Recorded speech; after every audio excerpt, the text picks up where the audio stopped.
it's so hot. Oh, it's so hot. Guys, it's weekender time. 5 minutes more, Justin. 5 minutes. Oh, it's so hot. Lloyd, give me the airbrush back. Oh, so hot today.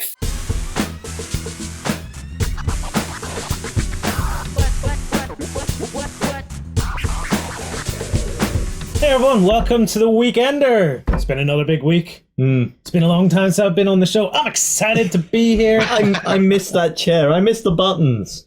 They moved me because I kept playing with the buttons. You do know Ward's going to get back from vacation. He's going to sit down and the dent in that seat is just going to feel so wrong to him.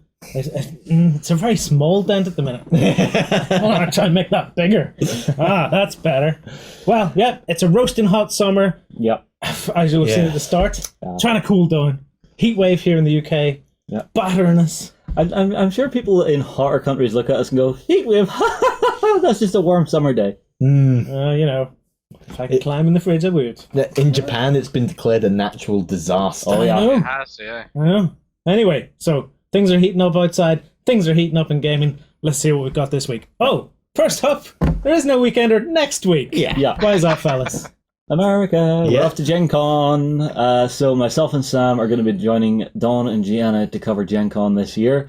It should be interesting. We're going to be over stateside for about 2 weeks. Big thank you to the folks who reached out to me with local gaming stores that we can go and check out. If I can, I will be going to have a look at those. Oh, sweet. Yeah. Yeah, I want to go and see how the other side games. I'm very excited for this. This is my first Gen Con. It's my first time in America since I was about 12. Going to Disneyland. So this is going to be fantastic. Yeah. I also found out that my favourite writing podcast broadcasts from Gen Con, so Ooh, Very cool. that's going to be interesting. I may suddenly disappear in the middle of coverage. You know, if you get the time to visit local gaming stores, that's a great idea. Anytime I go on holiday, it doesn't matter where I'm going, I'm always searching to see where's the local gaming stores. No, and I'll trudge for it last week. I'll trudge for like an hour walking to get to them. Yeah, I don't found do one that in American Venice. City. What? I found one in Venice. Ooh. Nice. Well, what was it like? It was tiny and I couldn't understand it. It was all in Italian. Yeah, I found one in Essen, but it was all in German. Yeah, I know. What are the odds? Yeah. Actually, there's a flaw to this, isn't it? Well- Gaming shelves, so you don't understand what's going on. Yeah, but going to them in America, I think we might be okay. Yeah, it'll be sweet in America, man. Yeah. Sounds exciting. Yeah, well, the things I want to get up to while we're over there. So aside from Gen Con, there's lots of other stuff to do. We are going to be having a meetup on the Saturday night at Gen Con. It is at Loughmiller's, which is 1 block north of the convention centre. They do some amazing food there. If you're coming along, make sure and come along and join us. Other than that, Dawn and Gianna are talking about taking us to another baseball game, which should be really good. There's also talk of possibly going to the Field Museum in Chicago, which is a big natural history museum, which could be very cool. I just want to go around and see as much Blues Brother related stuff as humanly possible. Yeah. Other than that, I'm not sure what we'll get up to. Everything. We'll see. Food. America's your All the oyster. food. Yeah. Man. Well, technically you're in the butcher capital of America when you go to Chicago. So, lots of good hefty meat dishes. Ben, you were there Good last steak. year, weren't you? I was there last year. Yeah. It's What very, did you very think? good. It's fantastic, yeah. What did you get up to? Well, we had a nice little time in Chicago, sort of walking around the streets. I got pushed up into, do they call it the Willis Tower now? I can't remember what it's called It's now. the Sears Tower. The Sears Tower, and had to stand in that glass box, which was terrifying because I don't like heights. But other than that, Gen Con was absolutely amazing. Got to go and see Critical Role, which was absolutely fantastic fun. Everyone at Gen Con was really fun and interesting to talk to as well. So it'll be an epic experience for Great. everyone over there. So Did you get the retractable genital syndrome? What? Anytime retractable genital. Yeah, you know when you look You're like- down it's over like- something, how you go. when it just Oh, okay. No, I didn't Sorry. get that. No. I get that all the time. No, I mean, it was funny seeing Ben on that because when he was putting his feet out onto the glass, you saw him put his foot out and touch once and then just slowly work himself out onto it. Oh, It was, Now that takes courage. Good on you, man. 330 stories up. Ooh. Yeah, I've got a super photo hot. now, so I've done it. Don't Yeah, do yeah. it ever again. Yes. let's put the photo up. Let's put the photo up so people can see why your bits and bobs would retract. This photo scares I'll the grab it. Yeah. scares the bejesus out of me. Yeah, no, I mean, like, I saw people in line. They were literally doing those pictures you take where you jump and they catch the photograph while you're midair. Oh. They were jumping on the glass. Oh no! I'll go for it. Oh, no. One of my favorite things that I once saw was I saw a video recently online. So you know the way you get like glass bridges like out over canyons and stuff. Yeah. Yeah, so it's really scary. Yeah. What somebody did was they took a few of the panels out and replaced them with high-def TVs. That's just nasty. And when you walk on them, they're programmed to start cracking, as if the glass is cracking under you. So you see people scrambling back as hard as they can. That's just evil. Oh, I laughed my head off at it. I've seen videos on YouTube where it's like a big glass bridge in China. Yeah, that was the one he's talking about. People are petrified, and they just drag them across it. And I'm like, do not do that to me. I've seen It'd just someone be a do that big with their brown dog. smudge the whole way. Yeah, I've seen someone do that with their dog, where it's just the collar and the dog's looking down, and it's just like the feet are splayed out, going, no, do not want. No, why would you do this? I thought you loved me. Oh, That's evil. Right. Anyway. Moving on, Gen Con's going to be awesome. Yeah. I see on the running order here we've got Darker Days radio content. Yeah. What's happening, man? Well, our friends over at Darker Days, they've been producing a load of content for Vampire the Masquerade 5th edition, which I believe the first copies are going to be around at Gen Con. They are, yeah. Yeah, so I may have to try and pick up a copy myself. But in fact, they just did. They recorded the first proper playthrough of Vampire the Masquerade 5th edition. So it's very exciting for all of us who love the classic World of Darkness, and this is the first time it's been expanded upon in. I don't know how many years. It's been a long time since. Chris, if you're watching, push below. Yeah. And the cool thing is, I believe as well, is that Chris was saying that this session that they played through isn't set in America as you normally see. It's actually set in the UK. I think it's around sort of like Manchester and stuff, so that's pretty awesome as well. Yeah. So. I think he's actually going to make the scenario he played through available as a downloadable PDF. Cool. So if you fancy playing through the World of Darkness in England, that'll be a perfect one to download. I had a quick look at some of the background.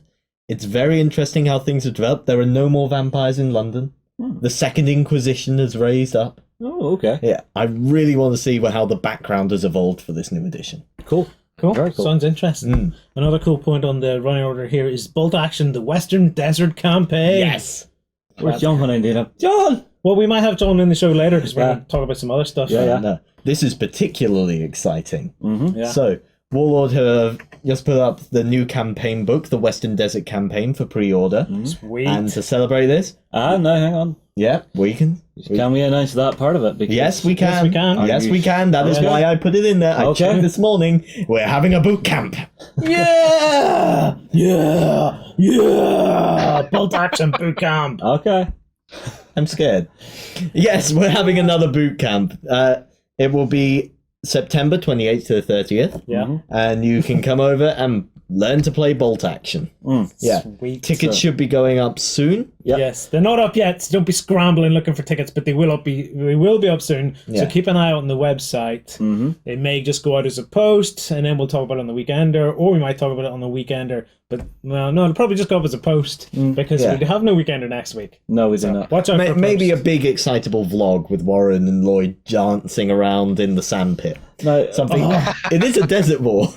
Ah, that's a good idea. Just chucking sand. yeah, I'm just thinking, how many bags of sand are we going to need to do all the desert tables? That's going to be fun to hoover up. Well, we're just going to go play it on the beach. There we go. Yeah, we'll do our own landing maybe. and stuff. There we go. Oh yes, it's a desert board. Yes, we have to do desert boards. That's all right. It's going to be We like interesting. deserty stuff. We should be able to do It's this. going to be very interesting. It's a part of the war I know next to nothing about. So I'm looking forward to seeing how it develops. How it We've plays. The had some desert good, war was earlier in the war, and you won't have any of the huge German armored pieces. You'll see Panzer IIIs, Panzer IVs. You're going to see Matildas out there, some Grants, some Lees.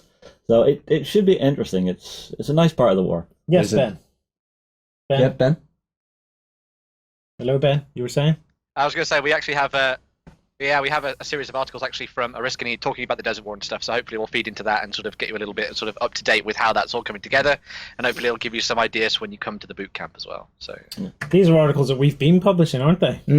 Can we put a list of those in the show notes? So if There you will want be- to check there'll those be out, something. come on over to beastofwar.com, hit up the post, and you'll see a wee list of them. That'll be really cool. Right, fellas, I'm going to get stuck into the news. Yeah.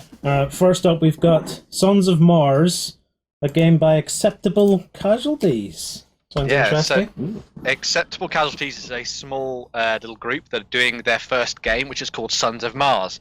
And Sons of Mars is a gladiatorial combat skirmish game set in the world of ancient Rome. You will be playing as a selection of gladiators. You'll build your own sort of teams and even go into it as solos. And you'll be fighting through as your gladiators, getting more experience, getting better, claiming new equipment and fighting for the glory of Rome. And obviously, hopefully, your freedom as well, if you want to take it down the sort of old school gladiator route. There's 17 different gladiator classes. There's 10 different beasts been thrown in there as well. There's 30 unique different skills for your gladiators to learn over the course of a campaign, and there's loads of pieces of weapons and equipment thrown in there as well too. The miniatures for this that you might want to go and check out are from Crusader Miniatures. Now they've had gladiator miniatures out for a very long time now, but you can sort of go back and check out some of these and maybe use these in your games. And of course there are a lot of other systems out there and a lot of other companies that are creating gladiators for you to use in your games as well. The thing I really liked about this was potentially the idea of doing this alongside something like Gangs of Rome. So you maybe have a couple of different games of Gangs of Rome, and then when you're sort of like gangs have set up some stuff to do that's happening in the arena, you play out some of the arena games using Sons of Mars to see what the outcome is. So you've almost got two campaign games going alongside each other, which would be pretty awesome. They've actually done a whole set of videos as well, so you can see two of them down below. They're sort of learn to play videos about how to create your first gladiators and stuff like that, and also sort of the basic gameplay mechanics as well. So some very cool stuff coming out of this, and if you want to get stuck into more ancient Rome stuff, then Sons of Mars is something you definitely want to go and check out, I think. So. Cool. Yeah, this is something I'm particularly excited to see. I remember reading about. Do you like movies about gladiators? I remember reading about the gladiators. I'm just thinking Russell Crowe. Yeah. We all had our favorite form of the gladiators whenever you come across them. My favorite, I think it was called the Myrmidon with the trident and the net. Yeah, I was into Wolf and Lightning. They were my favourite gladiators. Oh, yeah. Oh, man, I remember how angry Wolf used to be. He used to scare the hell out of me with those crazy eyes. Yeah. That was weird. They were the best. This is UK gladiators, by the way. Yeah. Not the epic American one. The crappy UK one we're talking about. I don't know. The old one wasn't too bad. I mean, I'll always remember the referee with the Scottish accent just going, "Gladiator, ready!" No, it was, "Justin, you will go on my first whistle. Sam, you will go on my second whistle." Yeah. I think that was the referee as played by Sean Connery there. He was a Scottish referee, yeah. I know, but he put in the list. Oh, it was cool. Yeah. Anyway, bring us back on track. Sorry, a little detour there. No worries. Rome is a hot thing at the minute. Yeah. You know, and it's cool to see more games and stuff coming out for it. I really like this idea of taking like your Gangs of Rome miniatures into there and chucking them into the arena with some gladiators. Yeah, mixing that really up sounds a lot of fun. But no, the gladiatorial combats were insane back then. There's even report of them flooding the arena and having ship battles in there. I seriously doubt that. No, they did. Totally, they did. 100% fact. I don't believe this one.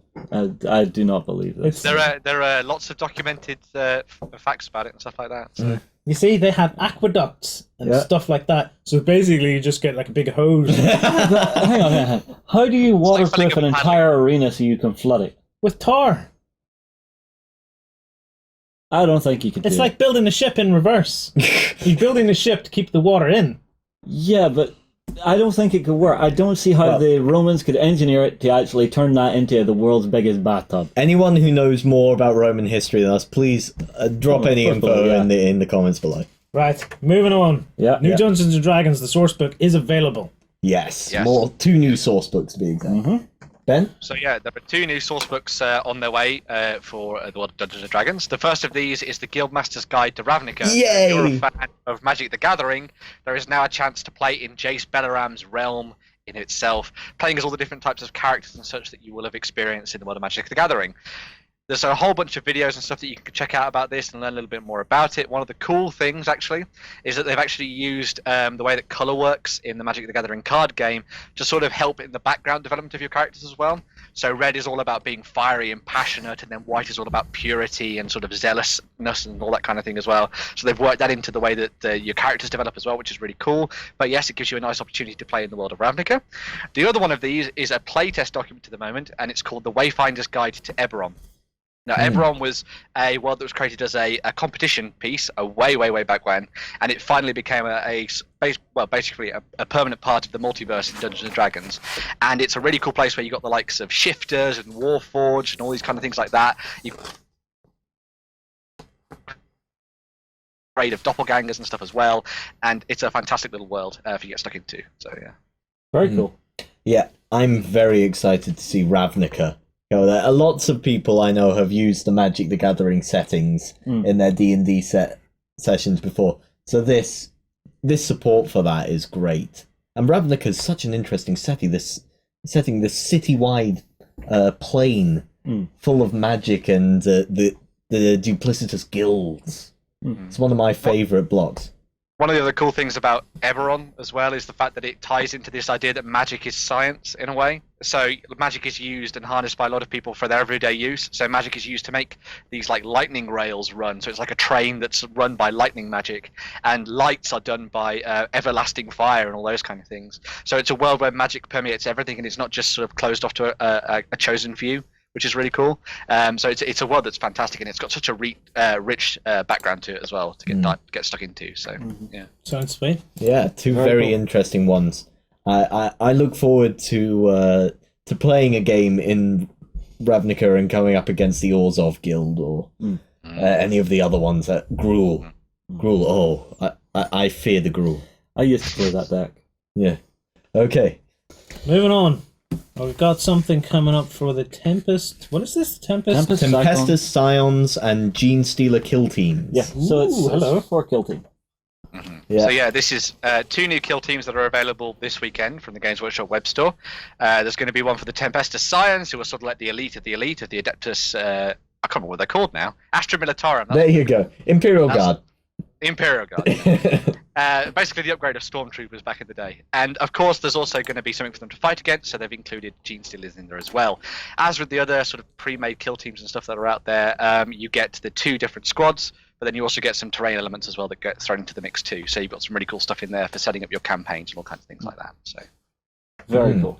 That is cool. They're not wasting very much time bringing out expansions to this. No. The box set's only just out. Yeah, but it's very well supported by Games Workshop. So. Yeah, the difference with these is these are most definitely pre-existing things that they've been able to repackage into this. Yeah. So the release schedule for this game can be pretty intensive to actually get it on its feet really quickly. What I like about these sets is you're not just getting old miniatures that you've seen before. You're also getting a few pieces of scatter terrain, which are useful even if you buy multiple copies. You can always use new scatter terrain. Yeah, the other thing you're getting in here is, you see the booklet here? This is giving you a little bit of flavour there, and then you've got like the special rule cards and stuff to help you play the game as well. So you are getting some game-made assets as well as the miniatures and the terrain. So I'd say you're probably getting a pretty good deal on this. Yeah. As well as the actual kill team boxes, one of the other things at the bottom there is also that Sector Munitorum set, which comes with a whole host of terrain and also like a battle board for you to play on as well, which is perfectly sized for the game. So it's basically all the terrain you need and a place to play the battle out in one set. And I think they're sort of saying that it's going to be around the same kind of price as one of the getting started kits, which is about sort of like 50 quid, I believe. So, yeah, it's like 50 quid. Yeah, pretty awesome. This is cool. Yeah. I really like this with the cranes and stuff. Oh yeah, with the... Oh yeah, I gotta get me some of that, because normally you just get like the containers and stuff, and there's no sign of what moved them. Right, this is cool. Yeah, or you just see like ruins and stuff lying everywhere. I would love to see this also used in Necromunda as well. I think that sort of industrial setting could transfer quite well for the hives of Necromunda. I don't Very know. much so, yeah. Necromunda's a lot more claustrophobic than that. You're fighting in small little tunnels and stuff. Yeah, but they've dragged the container down in. Maybe. I think you can mix and match all you want. Yeah, maybe. The great thing about 40k is you do have so many different settings and biomes you can play in, and I think with the hives you can especially play with what these cities are like, how they operate when you design your tables. Yeah, I actually really think that what they're doing with the kill team is really funky. I love the packaging. Yeah. If you bring up the boxes, I love the way they've been able to take this and give it a very unique sort of look. Yeah, it's quite punchy. Yeah, it's really punchy looking, isn't it? And you can walk in and go, oh, that's all part of the same game system and stuff there. I really like what they're doing with it. Will it bring new players in, or is this aimed squarely at 40k players? That's where is this? Of both, because again, all of the stuff you're getting here can be used for any of the games. So be it Kill Team, 40k, or even Necromunda. Yeah, I haven't played 40k for a while, but I was hovering around when you guys were looking at the boxes, and I was going, I could dust my tongue off again. Who's doing what with what? And Yeah. there's cultists in there. Ooh, that's kind of interesting. Yeah, I like those Gene Stealer cultists. Yeah, I like the 2 factions they put into. I don't know if you guys talked about it, but I look at the Adeptus Mechanicus and the cultists, and I was looking at going, do you know what? Those are 2 really cool factions they picked to put into this box set. And it's nice to see them break away from the standard, Imperial Guard or Space Marines versus Orcs or like Chaos. Yeah. It's nice to see 2 of the other factions getting some love. Sweet. Right. I'm going to move us on. Yeah. We're going to take a quick break, and then we're going to be back to talk about tanks in the modern age. Always exciting stuff. Thanks. But I have to get John in, so bye, Sam. Hey everyone, we've got my favourite happy chappy on the show. Jono is here. Look at that man. He loves to grin. He loves it. I do. I grin more than I used to. Jono, you're in because we're going to talk about tanks. Yes. And it would be sacrilege for me to have any sort of Weekender segment and not bring you in to talk about tanks. Yes. Absolutely. Okay. I still remember how excited John was whenever we first unboxed the tanks box. Oh yeah. It was just like, Justin, we're going to do tanks. It'll be amazing. awesome. We're going to do tanks. But now tanks is moving into the modern age. So we've got tanks, the modern age. Yeah. That's just literally what it's called. Yeah. Tanks, the modern age. Yeah. So as we have the article up here, but this is essentially the same tanks game that everyone from the World War II thing knows. Yeah. But it's now taking the vehicles that are available from the Team Yankee range. Okay. And what we're looking at here is the starter set, which is the M1 versus T64, which is honestly historically quite a decent match between these 2 vehicles. They're quite similar in their performance. So yeah, we have 2 T64s in the box and 1 M1 Abrams. And on top of that, we have all the templates, measuring movement rules and stuff like that, and everything else are available. Yeah. Yeah. So And this the is kind of- tank has the log, which Yes. makes me happy. Soviet tank has log, I'm happy. Why would you be happy if a Soviet tank has a... Why would you be happy if a Soviet It's an tank has a log? anti-ditching log.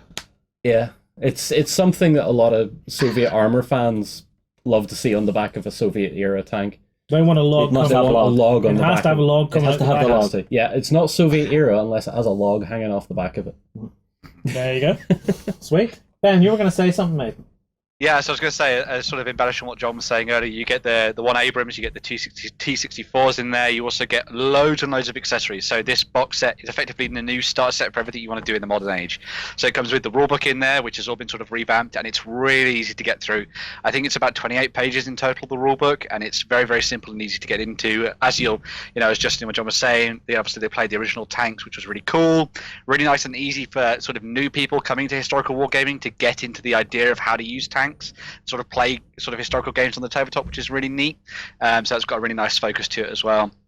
And yeah, as well as the tanks in there, which are all awesome, done in plastic. You've got things like sort of cardboard 2D terrain in there, all the tokens and all the templates and things you need to play the game as well. So there's loads of bits and bobs in there for you to sort of do some sort of tweaking to your tanks as well. So you'll see on some of the cards they have crew spaces and things like that. So you'll be able to attach your own crew to them. You'll also be able to upgrade them with their own bits and pieces of technology as well, which is really cool. So if you want to try and focus your sort of Abrams in one direction, you can certainly do that, or you can come to get someone else who's done it in an entirely different way too. So there's going to be loads of ways for you to chop and change things on the Oh, tabletop.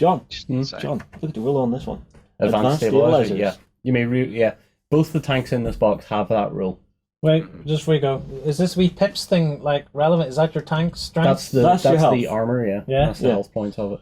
Yeah, so basically you've got I think it's your initiative, then your attack value, then your defense value, then your health. And is this all basically the same as the other version of tanks, Yeah. just souped up to the new tanks? Yeah. So if you know how to play tanks, you know how to play this. Yeah, Yeah. you'll pick this up really quick. Yeah, or if you want, you can go back and watch the game myself and Oh, John yeah, did yeah. from the World War II version. So if you watch this, Yeah. you'll just be able to get this Yep, and pretty play much. it. Yeah. Well, there'll obviously be some changes between some of the stat cards and stuff. Yeah. The stats will be different, but the game sequence itself should run pretty much the exact same, I would guess. Yeah, it should do. Yeah, we'll hopefully do a lot more with this in the coming weeks, because one of the big things we're going to be talking about with the guys at Battlefront is sort of looking a little bit more in depth at this and sort of explaining it a little bit more. And they've also got loads of sort of other vehicles they want to try and bring into it as well. So obviously, as we said at the start there, they're kind of looking towards Team Yankee and that kind of late 80s era for a lot of these tanks. And so with that kind of thing, they're going to be drawing in lots of stuff from the likes of the British, the West Germans and the French. And there's also a lot of stuff coming their way because there's going to be helicopters involved as well. So we won't go into too much detail about that right now, but there definitely will be helicopters on the tabletop as well, which is really cool. So All right, so Oh, John, yes! I'm really into this idea of helicopters, like little missile pods. Tank hunting helicopters, I'm assuming. Oh, absolutely. Hello, John, question for you. Which of the Soviet-era tanks are you wanting to start your force with, then? Oh, it's T-64. T-64, Oh, really? yeah, T-64. Alright. I don't know, I'd be very tempted by Leopard 2. Nah. They were about then, so... I know they were about then, yeah, but if I'm going to do it, I'm going to go Russian, and if I'm going to go Russian, I'm going to go T-64. That, you see, I don't know. I like the way the Leopard 2 handles on the battlefield. I mean, they're expensive, but they're good. Yeah, it's good. I mean, in our Let's Plays of it, it was kicking ass left, right, and centre. Oh, That's yeah, it. yeah. So, yeah. I don't know. What about yourself, Lloyd? Would you have a preferred tank if you know any of them? I think he's just going to take helicopters. Yeah. He just wants Hinds. I just want to wait and see who gets the coolest helicopters. Hinds.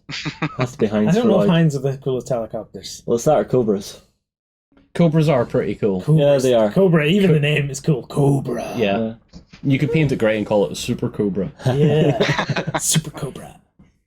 Cobra Kai. But again, Oh, no, not that horrible. No. Oh, don't want. I was going to say, again, one of the cool things about this, as well as I sort of mentioned earlier, is that while this is effectively historical wargaming, it's done in a sense that it's going to be very, very easy for you to get involved with it. So if you've been kind of like maybe afraid of jumping into like Flames of War fully and playing out some massive battles, this is a very, very easy, quick way for you to get stuck down into the game with a couple of tanks aside and just sort of play out some really sort of arcadey, cool style games on the tabletop. So it should give you a nice introduction to the world and everything as well. So that's cool. Yeah.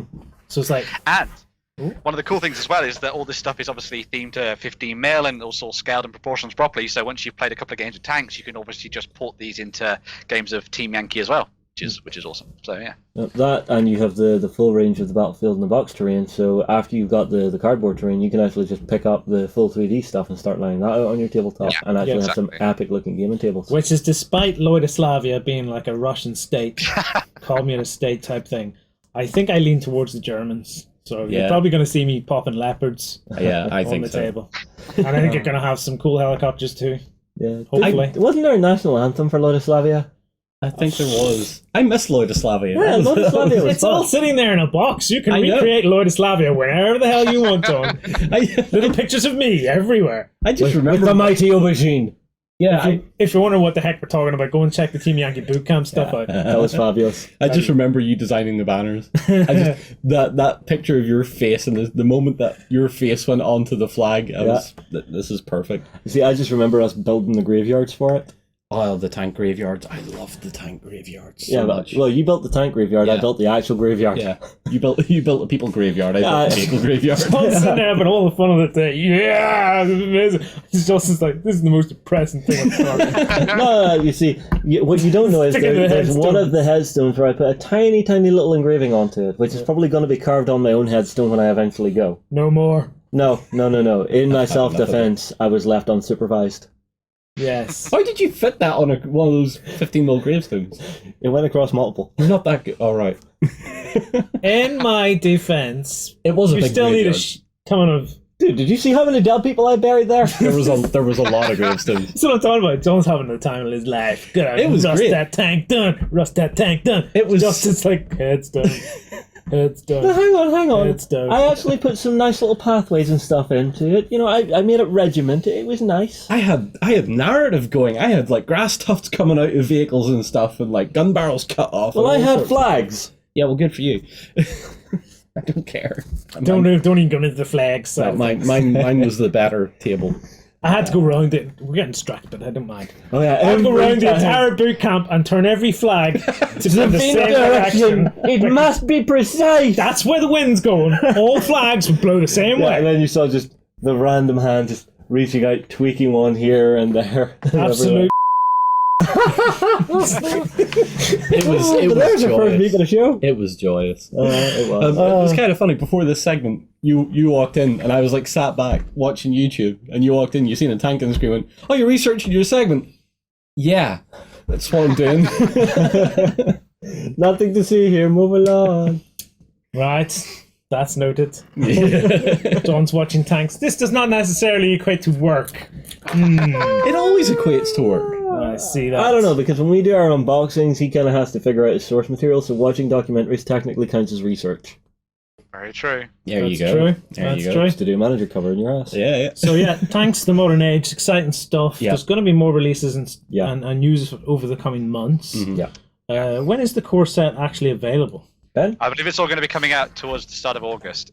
So just watch out for the starter set and all that kind of thing. And then obviously we're going to be looking at some of the expansion stuff in the future. So when they come out with all the stuff for the British, the West Germans, and the French, all those kind of different factions, we'll definitely talk about it in a bit more detail, show off some of the cards, show off some of the models they're going to be using as well. So if you want to get involved with this, there will be ample time for you to sort of check out a little bit more about the game and all that kind of thing as well. Absolutely. I have a fabulous idea. Yes.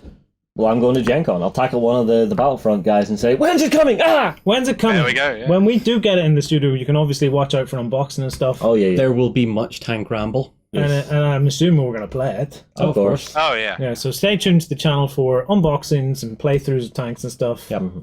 The easy way into historical gaming. Yes. Exactly. Oh, absolutely. Which the is easy way sweet. in. Yep. Right, John. Been a pleasure to have you on the show. Yes. But I'm going to kick you out. We're going to take a wee break, and then we're going to be back to talk about what? We're going to be joined by Alan from the PlayFusion crew to actually get a bit of a look at Warhammer Age of Sigmar Champions, the new card game coming from those guys, and getting a look at their Wave 3, which is Lightseeker's Kindred. So we'll be getting some cool info for that, so we'll be back in a sec. Hey everybody, I'm joined by Colin and Alan. Alan, as you may remember, is from PlayFusion, the creators of Lightseeker. So it's wonderful to have you back in the studio. How have you been? Yeah, really good. Super busy. Yeah, lots going on, but no, it's awesome to come back over and see you guys again. Been looking forward to it. Well, I know Colin has been chomping at the bit because every day at lunchtime, this man is breaking out Lightseekers. Oh yeah, well, he's always you're always telling me about the new decks you've been building, aren't you? Like on Facebook and stuff, always sending me messages to looking for some certain cards and stuff like that. Or, Absolutely, yeah. I love the game. I'm playing it all the time. If I meet someone they haven't played it before, I'm teaching it to them. Yeah. It's I actually have one of the intro packs you guys have, sitting at mine that I sometimes throw in my satchel if I'm going out anywhere. It's an easy thing. I will bring it with me and just say, oh, do you want to learn a new game? Here you go. It's a good way to teach people the intro pack. It's a real quick way to pick it up. Yeah, and it's good for both adults and kids, which is what I love about it. So it's definitely something to check out. So what have you guys been doing since we last saw you? So we've had a lot going on. We're working towards the launch of our third wave for Lightseekers. Mm-hmm. We have our digital Lightseekers game currently in the beta stages. Yeah, we're both in on You've that. both been playing. In fact, I played you both. In fact, I beat you, and then I beat you straight afterwards. So Yeah, but you got me so sneaky. It was a close. They were very close games. Yeah, I'd expect nothing less. No, of course. Yeah. No. Now I'm frantically playing the game to try and get mythic boosters. Yeah, exactly. Well, yeah, that's the challenge, right? And then, of course, we are also working on our Warhammer Age of Sigmar Champions game. So it's all go. Oh, this is so nice. Everybody, would you like to see the playmat? It's so pretty. Look at this. So those are our founders playmats. For any, we have a founders pack version of the game, which includes all of our pretty much everything that you would need. It gives you loads of booster packs, all of our campaign decks, 2 of these fancy neoprene playmats, a book, some art, loads of stuff in there. But you've got these and those fancy health tokens as well. Look at these. They are really nice. They've come out really nicely. Yeah, there's the they're so beautiful. there's a Chaos one as well there. You do have 4 factions at launch, which I love. Yep. So what I want to do is actually have a bit of a look through them and a bit of a quick chat about each of them. So of course. We'll start with my Heartland, because I've always been a Chaos player. You're a Chaos man. Oh, I've always been a Chaos player. You know, Papa Nurgle always loved me. Exactly. Well, exactly. I can see. So this is Chaos Demons, yeah? Yes. Yep. So that's Chaos. It's at the moment. It's a lot of Khorne and demons.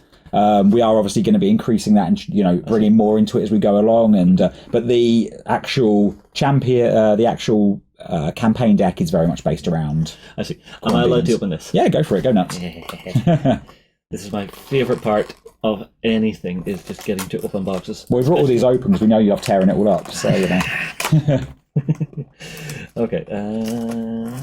He's going. He's getting in there. Come here. Oh, don't be precious. Look at this. Kid at Christmas.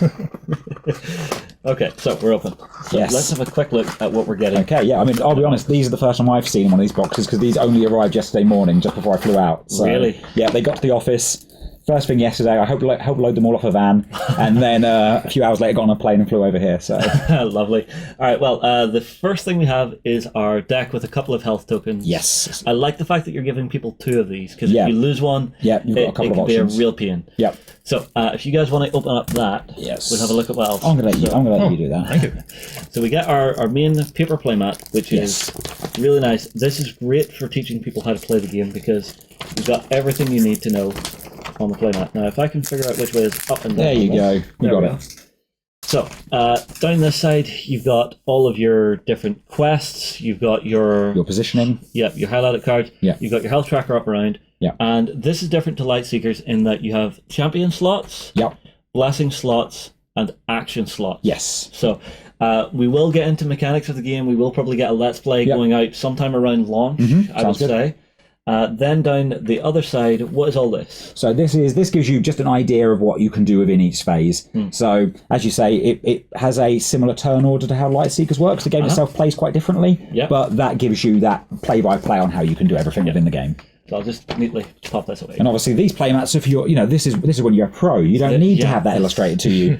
Yeah, but moment by these moment. are just gorgeous. I love the artwork that you put Yeah, they've the sides come here. together really nicely. Obviously, you've got when you if you pick up a founders pack and you get both of these are obviously 2 different playmats, and they each represent. It covers all of the different alliances. So Okay, well, let's quickly work through the Yeah. basics of what is in a deck Yes, and what sounds goes into good. making Yep. up one of these decks. sounds like a plan. So from here, we'll get rid of these, Yeah. and I will turn this the right way up. Yeah. So this is one of our champions, yeah? That's one of your champions. Yeah, when you within your deck, you're going to build a deck that includes 4 champions. They're like they're the leaders of your army as you go into battle. Yeah, so now I'm seeing one quick difference here. Yep. We have red characters. Yep. So those are warriors, and your blue characters are your wizards. I see. Are there any key differences between those as to what they can do on the battlefield? Yeah, so a warrior can play out units in front of them or abilities, such as like big, heavy-hitting attacks, Yeah. whereas a wizard can play spells and abilities. Okay. A wizard can also, when they're casting a spell, they can't use an ability, whereas when a champion is in the middle of directing some units out, they can still use abilities themselves. Yeah, he can notice someone coming up as Exactly. and hit him in the face. Yeah, exactly. With The wizard's an quite axe. busy whilst he's trying to cast some Yeah, magic. doing all the wibbly stuff. Exactly. All right, we then have the next thing that's in the deck here, which are these cards. So what are these? So these are blessings. You've got 4 of those as well. Those are basically the blessings that are being bestowed upon your champions by the gods. So you take when you're building a deck, you choose 4 of those. When you've got your 4 at the beginning of the game, you're going to lay out your champions. You're then going to shuffle up your blessings, and they're randomly going to be bestowed on a champion because see. you're the champions, but you don't get to choose what the gods bless you with. And as you go through the game, you might, if you're lucky, manage to unlock one of those blessings. I see. So these would be the 4 randomized ones here. Yep. And then at the start of the game, we're actually laying out our champions. You're laying where out we your want them. champions, but you don't know what's under which champion. Yeah, and then if we have a look at the corner of the champions, I Yep. will grab one of the chaos ones. Yep. You're talking about quests. Yes. So from here, we can see these corner slots. So if you're familiar with Lightseeker, this will look familiar to you. Yes, so much like Light Seekers, which some of our cards would rotate over turn, so at the beginning of each turn a card would rotate. Well, these work a little bit differently. Basically, you can see that this symbol here in the top left corner is this red shield. That means that the Chaos Champion, he needs to deploy a unit in front of him. So one of these. So once he deploys a unit, he will rotate 1 step forward, so he will rotate onto his next corner. Yeah. This means that he now needs to perform an ability. If he uses an ability, he can do other stuff. It's just if he wants to continue in his quest, he needs to do that. Once he's played an ability, he will rotate again, which then means playing another unit, and then finally one more unit. Yeah. Once he rotates all the way back around to the beginning, he receives his blessing, and he's completed his quest. I see. And there are a couple of different types of these. Yep, you've got different. Each different champion comes with different symbols in the corner. Yeah, so just very quickly, if we just quickly go through what Yeah, you of course. In fact, I think this one pretty much illustrates it perfectly. Yes, he's got quite a lot on there. Yeah, so this first symbol, So that means he has to deal damage. So either he deals damage using an ability, or one of the units he controls deals damage to the opponent. awesome. We would rotate. Yep. He has to play a new Play a unit. unit, yep. Now, I assume it's a new unit, not one that you already It's have. not one you've already got out. So if you had a unit out that dealt damage on the first turn, that would not then rotate again. He would have to play another unit. I got it. And then he would have to play an ability card Play an from his ability, hand. yep. And then what's this last one? So this is still a unit, but it's a specific type of unit. It's a demon unit. As you can see on his card as well, he has this demon symbol. Yeah. It basically means he needs to play out a card very much like the Twisted Screamer. that falls under the demon type. So we're looking here and here. Yes, to exactly. actually finish that one. Exactly. Okay. So once he's done that, he would have rotated all the way around as well. I see. Now I am seeing one thing different from the Sigmar side of things. If I quickly grab it here. Yeah.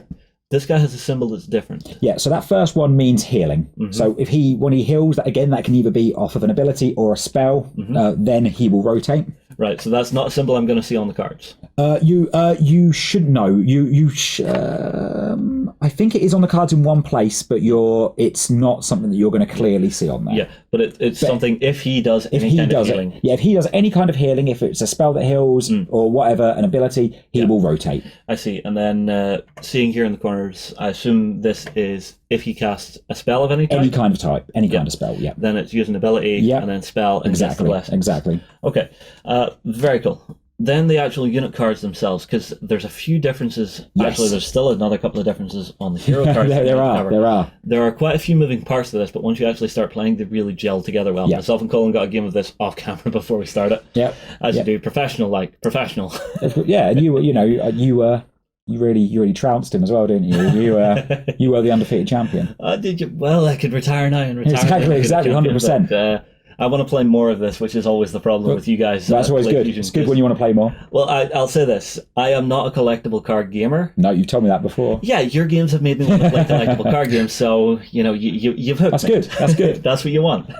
Okay, so a couple of other differences I'm seeing here. So, what are these? Yeah, so the red symbol at the top tells you is the effect that this champion has on your starting health. So as a player, you initially will start with 30 health.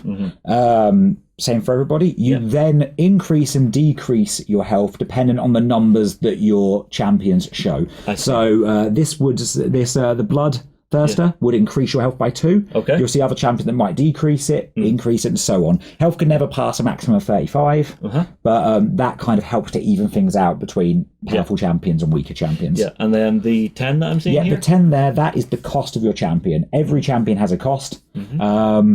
That means he costs 10. He's quite a high cost champion. Cost for your 4 champions can't be higher than 20 when combined. So he alone is taking up half of your champion cost. So he better prove his worth when you've got him on the field. His ability. He's good. He is a good champion. Increase the damage done from highlighted units on their last corner against your opponent by 1. Yeah. So he's giving you a nice constant Exactly. boost. He's giving you a nice constant boost, and it's a passive as well. So you're not having to activate that. He's just constantly increasing that number. And if we look, I'm seeing a little box down here in the bottom showing 2 green little zones. Yeah, so the way that this shows is that the symbol in the middle, which has got the little tiny dot in the white box, is effectively him. The green on the left and the green on the right is any units to the front left or front right of his positioning. I see. So positioning on the battlefield is important. Here and here. Exactly, yeah. Got it. Exactly. Got it. So there's a lot of tactical depth to this. There is a lot, straight off the bat, Yes. which is quite fun.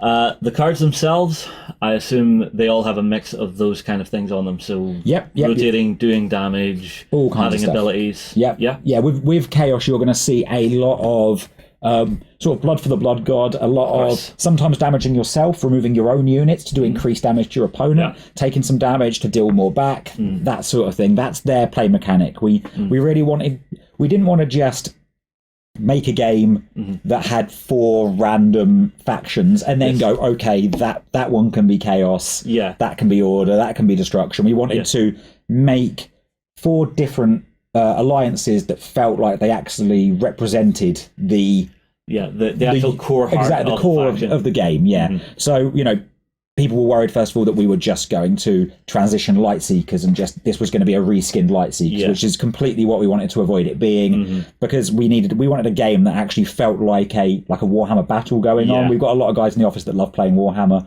And Lightseekers, as much as people love it, reskinning it would not work. No.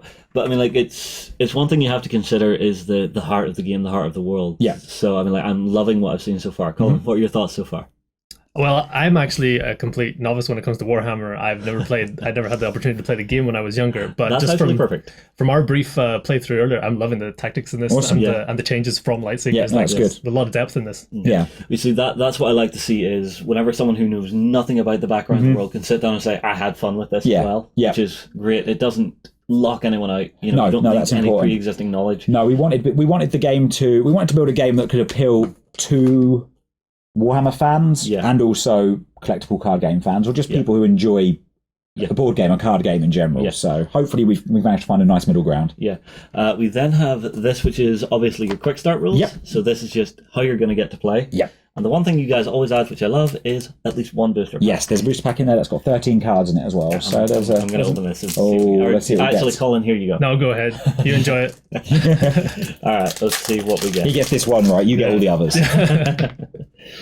Okay, so this could be from any of the 4 factions. Yes, yeah? it could be a combination of any of the 4 alliances. All right, awesome. So the first thing we have is something for the Orruk. Mob rule. Sort of a green border. So is this a faction specific? So that is faction specific. That means it can only be used by a destruction based deck. Gotcha. We then get this. So that is a death card. So they've got a slightly grey, shadowy looking border. This one is Arcane Bolt. That is available to any. So that's just a pure grey that can be used by any of the alliances. Gotcha. We also get this, which is for Chaos. Yep, that's a Chaos. We then get this for the Order. Yep, for Order. And what do we got here? Ooh, You just want to get to a shiny, right? That's possibly. What's this? Blood for the Blood God. Remove 1 highlighted unit. I said it already. To gain 5 health.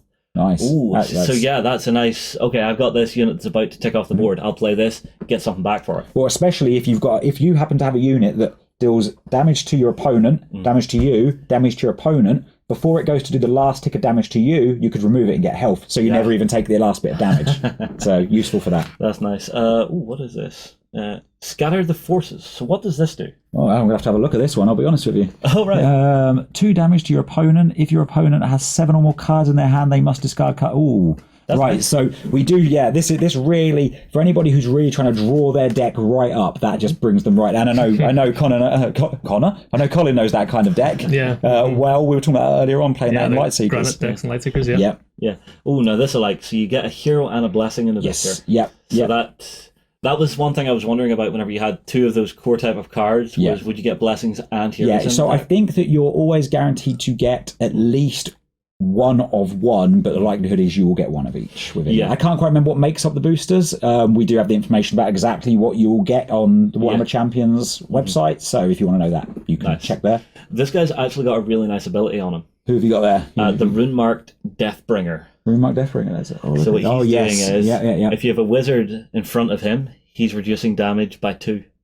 Reduce damage received from highlighted spells. Yes, so if you... That's lovely. Exactly, so this is where positioning on the battlefield of your champions is key. You want to try and make sure he's opposite a wizard. Yeah, and are there some cards that let you reposition as you're fighting? Yes, there are some that let you can switch the position of champions round, along with the units they control and the blessings that they have as well.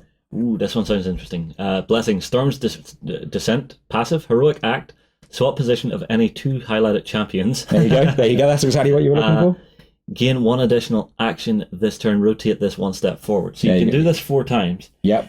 Now, quick question. Blessings, are they faction specific or can they go to anybody? They are faction specific. Right, because I'm seeing this one has kind of a gold background to it, so I'm guessing that's probably for Order. That is for Order, yeah. Yeah. So it's interesting. And then our shiny is Enraged Alapex. Probably. I'm probably butchering stuff here. Rotation damage to your opponent. Increase this by 1 if highlighted enemy has damaged you since your last turn. Ooh, nice. That's quite nice. Is that a shiny one as well? That is the shiny one. The shiny. There you go. Look at it. Look at it. So that's from the Deep King cards by the look of it, I do believe. Yeah. Yep. Very nice.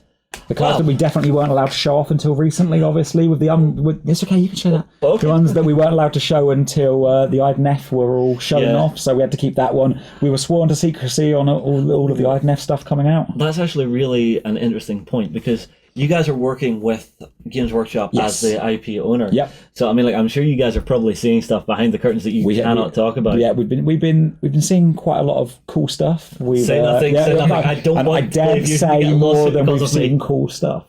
Okay, you saw cool stuff. All right, so very quickly we'll flash up the other starter decks that you can get. Yes. But we won't really go too in depth into them.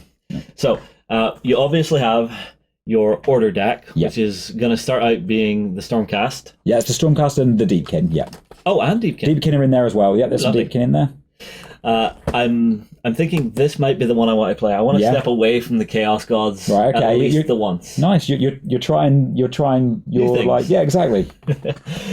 We get the death. So is this vampire? This is vampires, skeletal warriors, that kind of thing. There's also actually they start out with some warrior wizards as well. So they actually have some champions that are warriors and wizards. Oh, so they can really do a lot of stuff. That's interesting. Yeah. And then the last one we have Destruction, for those of us who just love to hit stuff. Exactly, yeah. Getting all the Aurochs and Grots out, and they have the ability to actually stack up units. So when you've got units up on the battlefield, you can have them layering on top, like they're just forming a giant mob and just coming at you, much like the Aurochs like to do. Yeah, now one thing I am noticing that you've made a change on is actually the size of the starter boxes. Yeah, is this going to be something we're going to see more of? Because I quite like the size of this. Yeah, we're so the Lightseekers Kindred boxes are all coming down in size as well. They're going to be very much the same scale as this. You know, we've been learning a lot as we've been going on.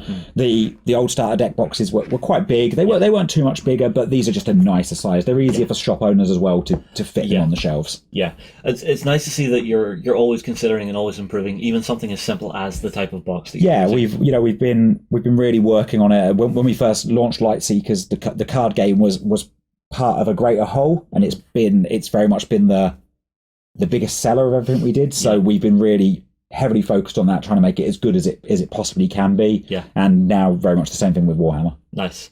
All right. Well, speaking of the next wave of Lightseekers, yes, which is Kindred, it is. What is the current stage of production for it? How far away are we from seeing this? So Kindred it's very close. So we have Warhammer Champions is launching at the beginning of August. And is that Gen Con?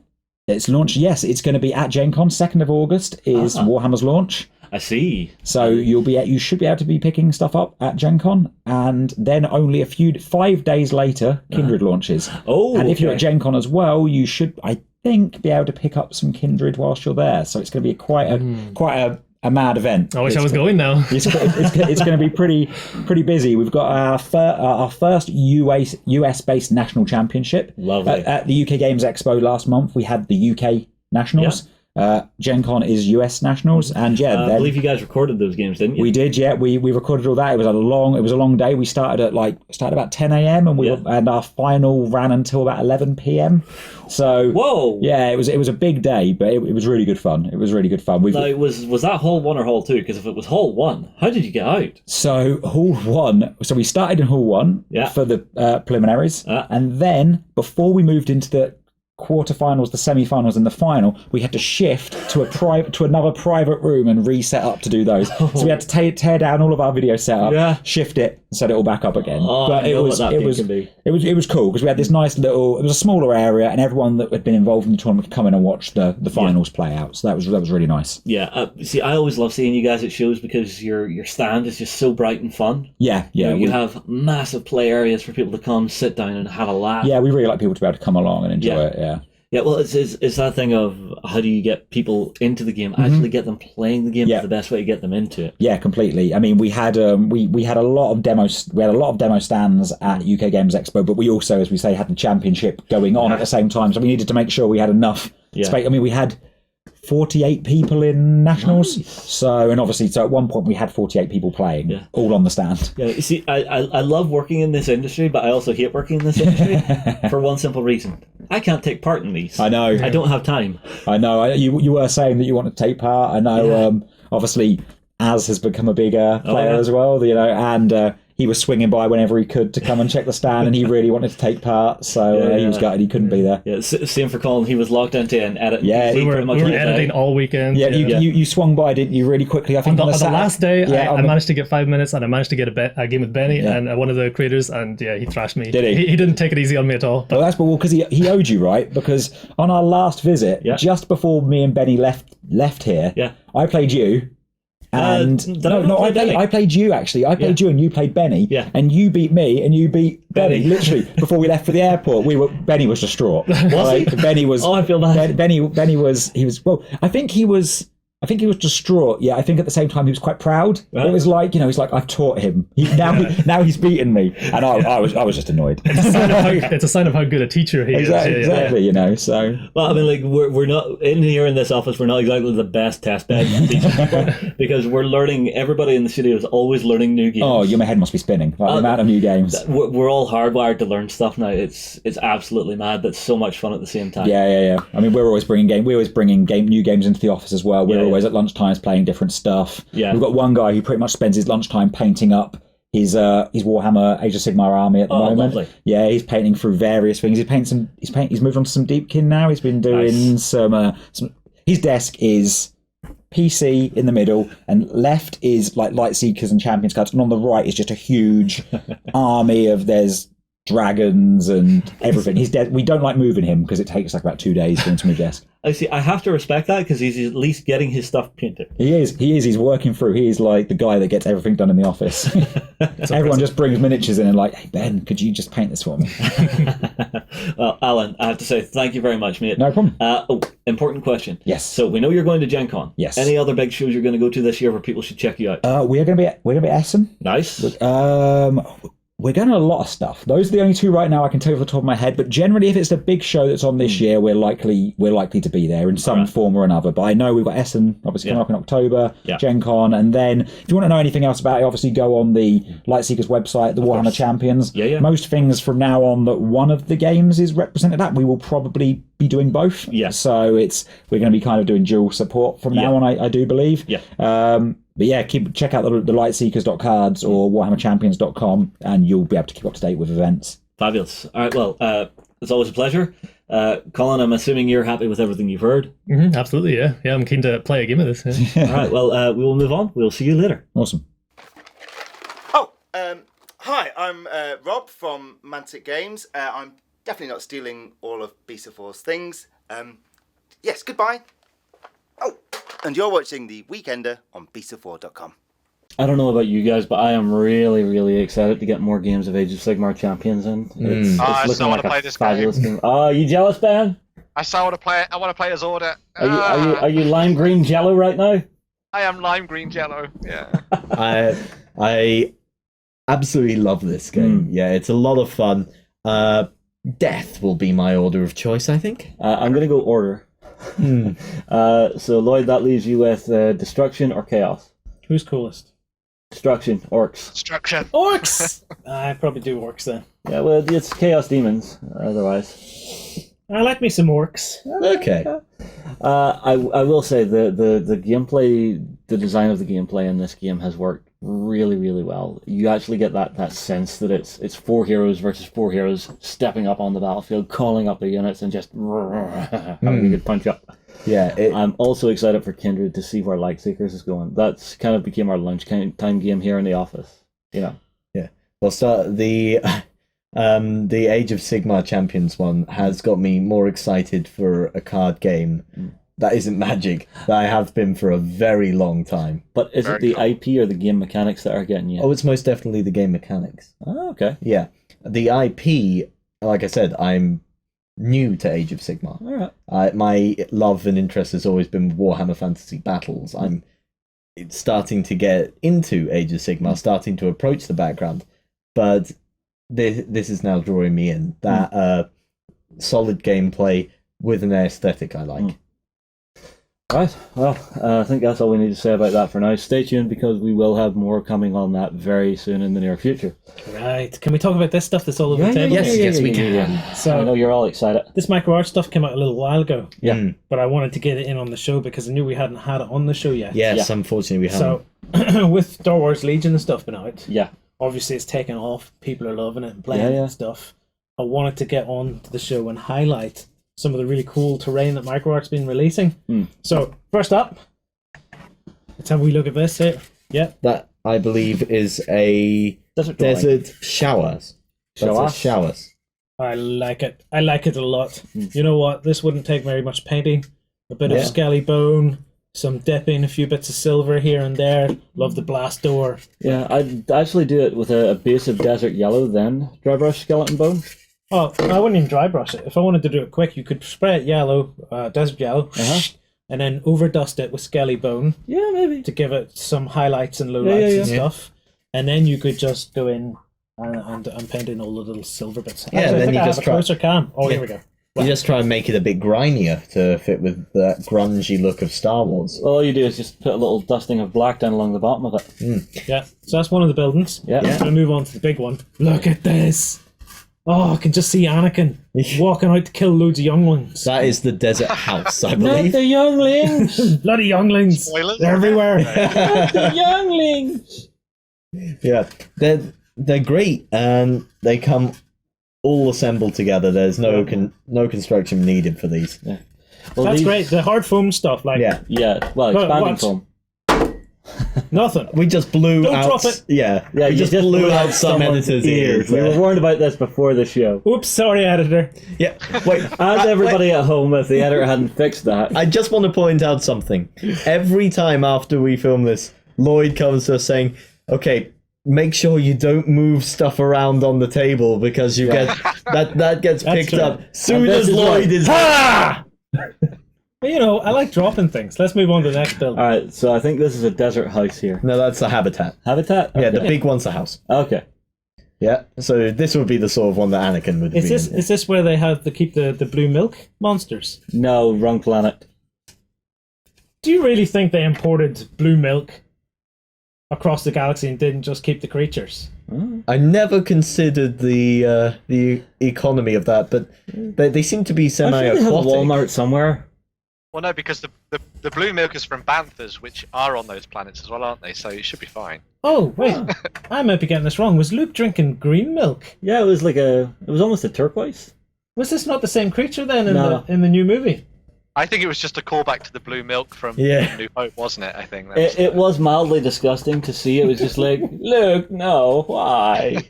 Yeah, It's we fresh. could pretty much reenact it right now. No!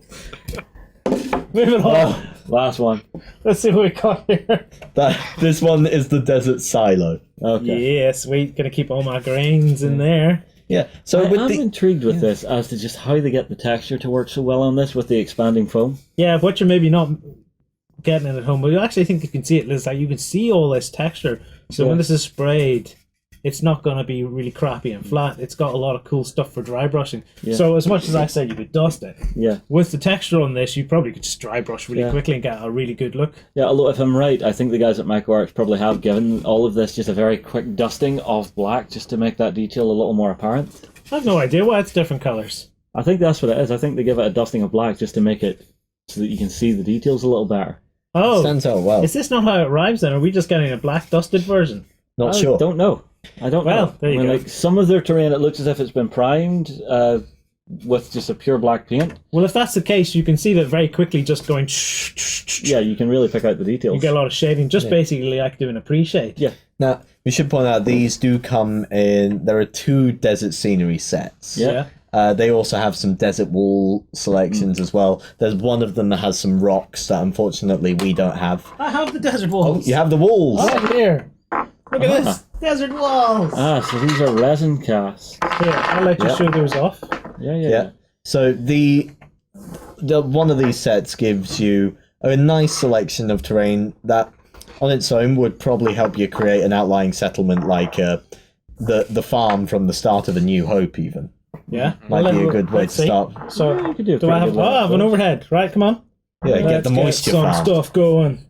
Well, The cool thing about this as well is that you could mix this with the kind of objective sets that Fantasy Flight Games brought out to Yes. actually make the moisture farm and those kind of things as well. So that could be really cool. Yeah, that's a Sweet. very good point there. That doesn't take very much work at all. And I also have some other walls here, but I don't think these are as relevant. I'm not really sure. They were sitting, so I grabbed them on the way in. So these are possibly not micro art. No, these are micro art. Oh, these are micro art as well. Okay. Yeah. So what have we got here? Anybody know? Lloyd's just a hoarder. Just I grab. can't remember what these ones are called. These look like kind of like the Berlin Wall, to be honest with you. Like, these look like Berlin Wall segments. Hold on, Yeah. let me change camera there. Berlin Wall segments. Okay, I didn't know these were coming onto the show, so I'm afraid we'll have to find out what they're called afterwards and put them in the show notes. Look at that. Well, Lance, put up an editorial note. If you want a Berlin Wall, Micro Art's the place to go. Yeah. Well, you see, if you want to Look do at this. something like District 9 would work really well. Yeah, the Hoff's been here. He's been trying to pull that bit down. Yeah, they're very nice pieces. Yeah, the detail on the resin cast is really, really nice. You've got all the blast damage and stuff. You can always rely on Micro Art. Oh, let me just not script that. Let me not push that in front of the mic. You can always rely on Micro Art to come out with some really cool terrain. Right, moving on. To you. We do have one other terrain set that we want to show off, and that is one that's currently sitting on Kickstarter. Yes, this takes us into the realm of Kickstarter. So moving into Kickstarters, Ben, can you give us the lowdown on the Mod Blocks Kickstarter, please? Cool, yeah. So Mod Blocks is a set of sci-fi terrain that's on Kickstarter at the moment. I think it's got about sort of 22 days left on the campaign. The idea of this is that it's all sci-fi themed for you to use in the likes of things like Warpath or Infinity and all those kind of like hyper-real games that are out there right now. It's all scaled to 28 to 32 millimeter. The whole idea of this set is that it's incredibly modular, and it's all built out of magnetized pieces with like pegs and hole systems and stuff that work together. They've broken it down into a whole series of different sets to create individual buildings or segments of a terrain board. So you've got things like a residential building, like a forward base, an observation post, and a garage and things like that. But as I say, everything is modular, so it can be broken down into its constituent parts and put back together in different formations depending on the kind of board that you want to set up. Now the cool thing about this means that it's obviously can be all sort of stored away and hidden once you've done with it as well, which is really cool. And you can come back and create a whole bunch of different styled boards every time you sit down to the tabletop, which is nice. It also means that a lot of their stuff is very good for sort of interior play. We've got some really nice stuff for like height as well, so you've got a nice selection of verticality there as well, which is really cool, and it just looks very nice as well. That's one of the big things. It's got that really nice sort of hyper real texture to everything as well, which is really cool. So you can create some really nice urban environments for playing out your games, or you could use it as stuff that could sort of sit out there on the gaming table as a focal point within more of a natural setting if you want to as well, which is really cool. But yeah, really nice stuff from these guys. Always like to see some stuff that's modular. Modular is like a big thing nowadays. A lot of people are going down that route for their stuff in terms of terrain and things, because it's easy to pack away when we've got, you know, a premium of space out there and everything like that. So yeah, it's a very cool terrain coming out from Mod Blocks. Sweet. And we have the garage, Yes. I believe, here in the studio. Yes, this is the garage. Now this is like a 3D printed thing that I have in front of me. Yes. So this is a top. prototype we were sent through. So is the final product going to be 3D printed, or is it going to be resin cast or plastics, or what? Does it say on the Kickstarter? I believe that the final product is going to be like a plastic material. I think that's what it was anyway. So. Well, yeah. So we have it here, and like Ben says, totally modular. Watch this. So I can just pull this bit out and play in there with my minis, which is awesome.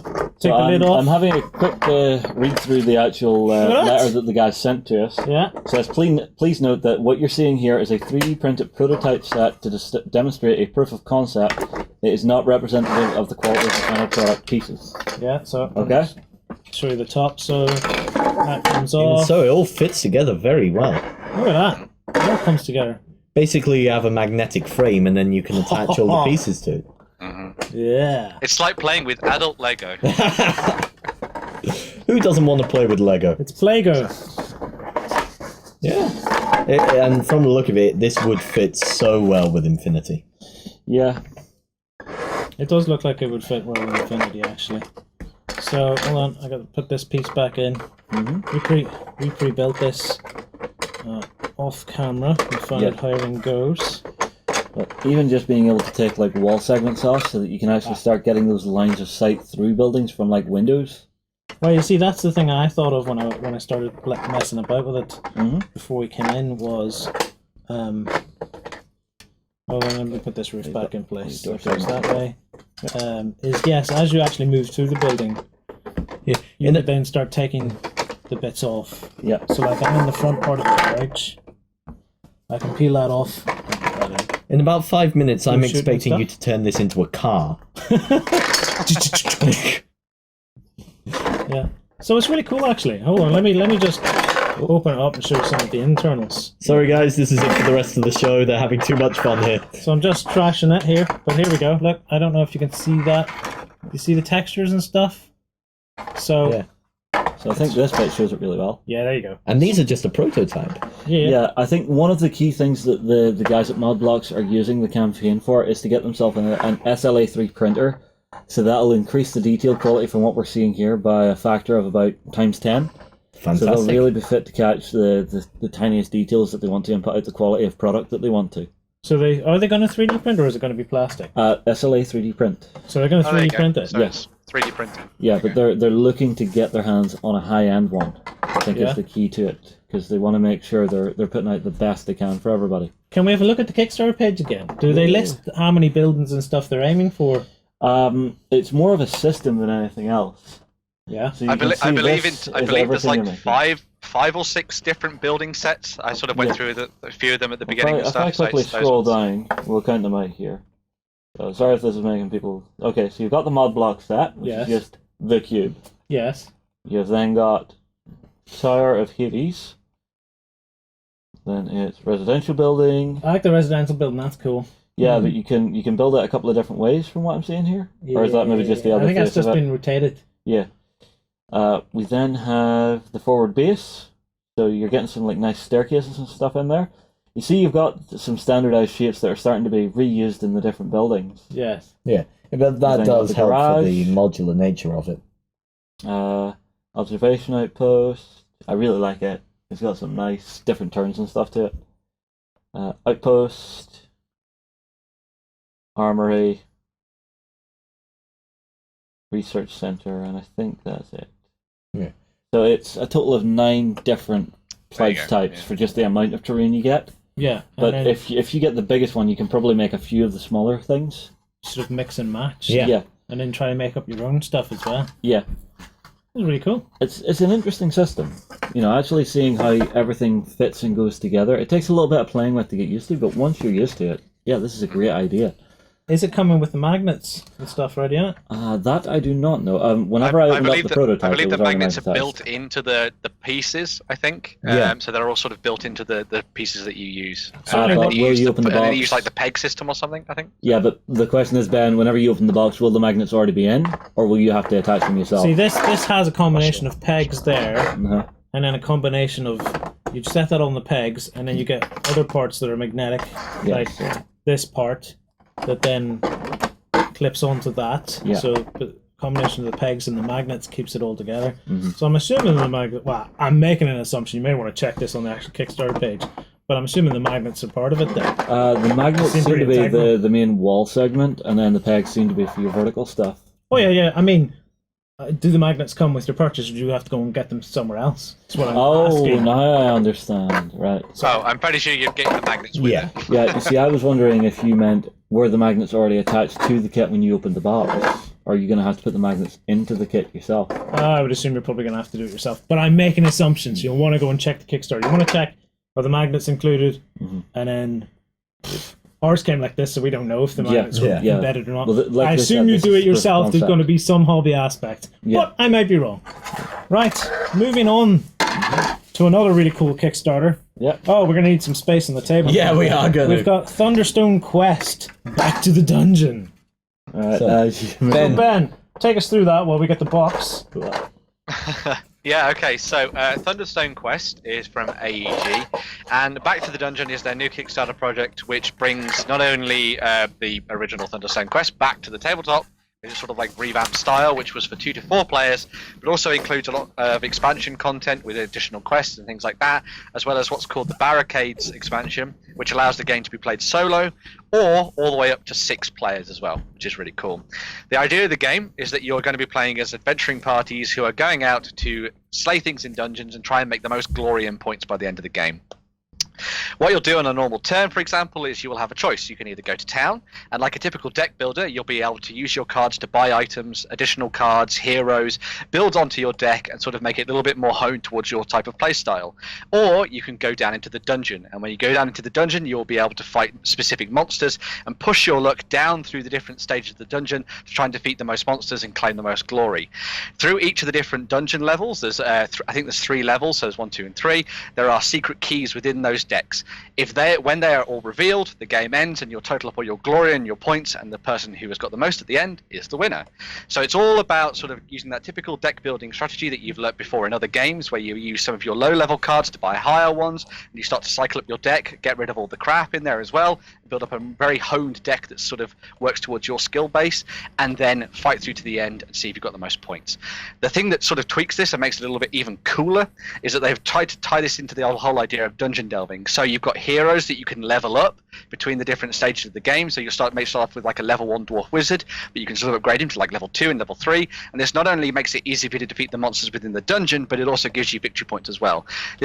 You'll also get victory points from claiming treasures, defeating monsters, as I said there as well, which is really cool. And it comes with little tiny plastic miniatures, which have no use really in the game other than to mark where you're going, and they look really cool as well, which I thought was a really nice touch to the game. Yeah, too. we have a copy. In front of us here, we have a bloody hell. This is the core set. A Good luck ginormous lifting that. box. How does it? Is this related to Kickstarter, or is the Kickstarter an expansion on this? The Kickstarter is bringing 2 expansions to this that allow for solo play as So this well, is your core set. as well as adding the 6th scenario for it. This So- is Yes, the main game. yeah. If we have a look through this, we'll get idea of what this stuff's going to be like. Yeah. Right. And you Fair can enough. see it's bigger than me. One of the key things about this, actually, we're talking about the idea of quests Oh, there. Heath, Jen, Sorry, Ben. Lloyd, okay, look. I'm watching Laurel and Hardy here. Gently. Did no one I was ever gonna tell you say- to ever do things like that gently? The level of suction you put onto that was unreal and unnecessary. It was very. You pulled too hard and got too much There suction. was too much sucking going on there. Ben, say, why- save us, why- what were you saying? I was going to say, while you're getting stuff out of the box, one of the cool things you said about there is that there's actually expansion quests to this. Yeah. Now, the game comes with a whole set of different card packs in there, which are specific to certain quests within the game.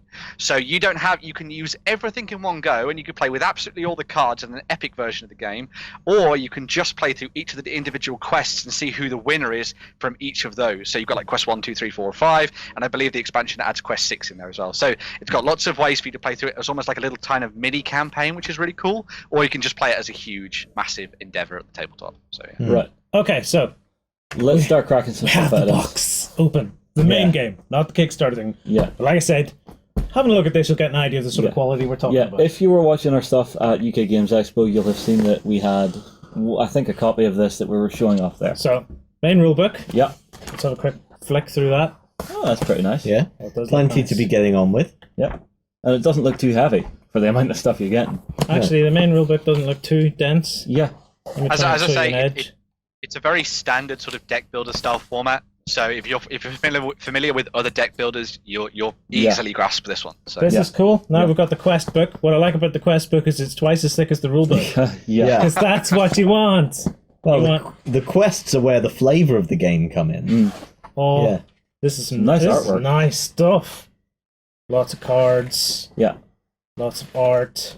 Alright, what's next? Nice big thick book. No, I like the quest book. Must stay with the quest book. Look at that. This is really Yeah. cool. I like And the I style believe- of this book, this game a Yeah. lot. The new Kickstarter adds a new scenario chapter to that. it does, yes. Yeah. So here we have. The game board. So if you hold that Yeah. up.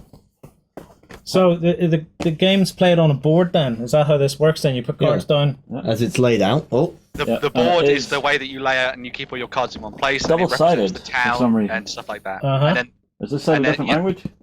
no. I believe it might be for, additional for the player counts, I think. Yeah. But then there's also the set to the side where the dungeon is laid out as well. Yeah. Cool. Because Right. you'll spend time in the village, in the tavern, and so on, and you will also then have to go to the dungeons. Player decks. Yeah, so they're your player boards. Sweet, nice, thick, matte stuff. Yeah. Nice, like that a lot. So you There's the got rest. 4 of those. Has that got a fold line in it? No, There's a little. I think there is like a thing where... Oh, there you go, look. Oh, it does. Ah, So you can then fold it. I don't know why you would do that. Is it a secret maybe thing? it's. Are you Is this supposed put to... up beside you? It's supposed to be like this. You can't... No, because the deck is on yeah. there. I don't know. Don't know why. Maybe Maybe it's just there's reasonable. a part of the game where you're doing something like that. We then get down to our Here's the miniatures. Yeah. That Ben says you don't really need, but always nice to I have was many. like, these are actually really nice. They could easily have been counters because you just use them to show where your character is visited on either the shop and the town or in Yeah. the dungeon. But they just give you a little bit more personality to the game. And if you're a hobbyist, it means you can paint something as well. So You then get a boatload of tokens. Oh, I just changed the camera on you there. An absolute So you've stack of them. got blood spots, peoples. You got what looks like hammerheads, loaves of bread. You then get your dice as well. Okay. Plenty to be going on with. Yeah, and then Get a these. block of foam. Oh, heck. Oh, yeah. Here's all the tiles. These are all the location tiles that you're going to Okay. be playing with. So I'm guessing these are all for the different missions and stuff. Yes, Ben? Yeah, so you'll set up the dungeon with different setups depending on the quest you're going through, and each of them will have their own abilities on it that are then augmented by the monsters that you might find down in there as well, which is really cool. That's really sweet. Right. Because one of the key things about it is that when you delve into the dungeon, you not only have to have the cards to defeat the monsters, but you also have to have enough light to get down deep into the darkness as well. So you have to try and you have to set up a very, very cool sort of resource management system going on as you delve deeper, which is really Wow. Would you look at the amount of cards that just popped up? Yeah. I would like to point out one thing I particularly like about the way AEG have handled this is they have left a lot of space for expansions to go in. Yeah. All right, so we could pick up some of these expansions through the Kickstarter and Yeah. pop them into the main box and just take the whole thing around as one piece. Yeah. As far as I believe as well, there But are for storage wise, being able just to there lift out the segment of cards is nice. yeah. Sorry, Ben. There are ways to store things after you've taken it all out of the packaging as well. So it's everything's contained within the one space. Yeah. So there's like things for card dividers and all those kind of things. Yeah. So. And then you actually have the plug things that go into the top of these. Just to keep them safe. Yeah. Well, it means that you're not going to have cards flying everywhere with those plugs in there, which is something I quite like. Plus, they're deep enough to do that. Look, Oh yeah. you actually get your deck. Well, some of the deck. Look at the size of that deck. I have to admit, for the amount of cards in here, it's mildly intimidating. That looks. Are they for Actually- one of the particular? Yeah, that's a quest. I think these are for one of the quests. Yeah. Yes, and on the fronts of these, it's actually telling you what they're for. Oh my goodness, look at the amount quite of them. nice. I just keep pulling decks out. Stop playing with your deck. They're everywhere. Deck in hell. Look at that. We see it. This is nice. I am never playing poker with you guys. What have we got here? Here, Sam, I'll give that to you. You can discover what that is. It looks like the item cards. Oh, here we go. More cards. Yeah. Right. Oh, wait. We have some very nice. nice ones. Ah, these are cool. There's some magic spells and items in there. Things like mirror image and stuff. If you want to take those and show them off under the Sweet, camera. I'll get a closer cam for us. Yeah. Oh, yeah. Look at the artwork on this. Yeah, so you've got the Mirror Mage, you've got Death Death Pact. Pact. Yeah. Very cool. So you've got a nice, interesting mix of special items, spells, abilities, and Doctor Very Strange's fashionable cloak. cloaks. The I interesting want thing the about the doggo. heroes as well is that the heroes can't all use all the equipment. So if you're going to make a deck that's all focused around fighters and rangers, they can't use spells and that kind of thing. So there's loads of depth built in there for you to try and create the kind of decks that you like playing the most, and you effectively make your own D&D parties almost, which is pretty cool. So. Oh man, there's some class art. I have another deck that I've just been fiddling through, and I've just extracted basically all the characters out of it. Alright, well, let's try and not open too many of these, because otherwise we're just going to muddle everything up and we'll never be able to figure out what goes with what. And we'll be here all day. Look at this guy. Look at that guy. He's having a Oh, bad form We of get the it. Juggernaut. Wow, Yeah. that's very cool looking. I have to say, Yeah. when you walked in with it, I wasn't that, I was like, oh, it's a big box. Yeah, When you open it, you're just like, oh my god. yeah, It's you've like kind of got just- a world inside a box. It's like intense. It's so cool. I think this is a good deck building game for any fan of classic dungeon delving. Pretty much, You'll yeah. get a good experience with all this. As a lot of people have said about this version of Thunderstone, if you want to get this version of Thunderstone, it pretty much replaces the old one. So when you get a hold of Quest, it's just a much better game with a lot better quality to it and everything like that. And the rules have been revamped and changed as well. So make sure to check this one out. And even if you don't go in on the Kickstarter, see if you can find Thunderstone Quest as it is, as a separate property too. So very cool stuff. I have to say, I think I've been missing this. Huh? I think this looks like a great game. Yeah? I totally want to go with this at some point. Yeah, See, definitely. AEG do some very, very good games. I remember we used to play one Nightfall, if you remember. Yeah, it was I a deck remember builder. that one. Yeah, well, I've It was- played that once against you. Yeah, on a live stream. Yeah, I I remember that my one. head in. It was That just me was a going, long okay, time I ago. got my ass kicked. Wow, that was Yeah, ages ago. AEG know what they're doing when it comes to card games and deck builders. So. Yeah, definitely. Yeah. Right, so it's two really cool Kickstarters.